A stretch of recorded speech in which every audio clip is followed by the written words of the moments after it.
In 1958, Troy Wade worked at the Nevada test site.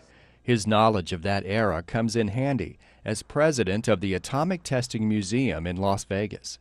The Soviet Union tested their own atomic bomb.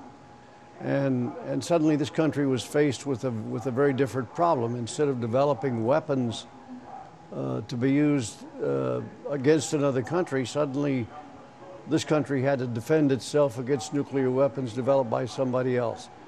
That led to the establishment of the Nevada test site in 1950. From 1951 to 1992, there were more than 900 tests carried out at the Nevada test site.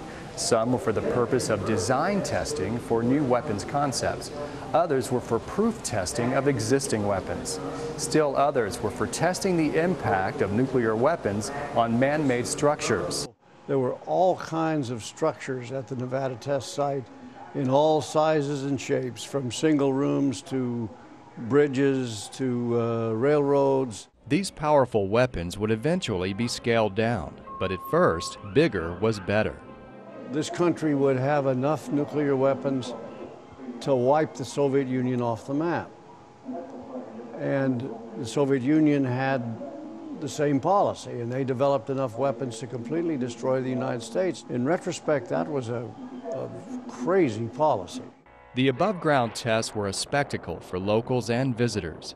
Mark Brandenburg, co-owner of the Golden Gate Casino, has heard the stories. My stepfather, Italo Gelfi, was one of the original Golden Gate partners, used to take customers up on the roof of the hotel so they could watch the mushroom cloud, so they could see the flash of light. And Las Vegan Don Triolo's childhood memories were a blast. We would take TV dinners, Rosarita Mexican dinners as a matter of fact, and a bottle of Coca-Cola, and go up on the roof of our flat roof bungalow and watch the testing.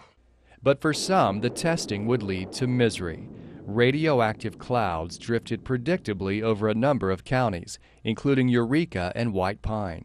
You know, nobody knows exactly how much radiation you got if you lived in, say, Ely, Nevada versus, say, Battle Mountain.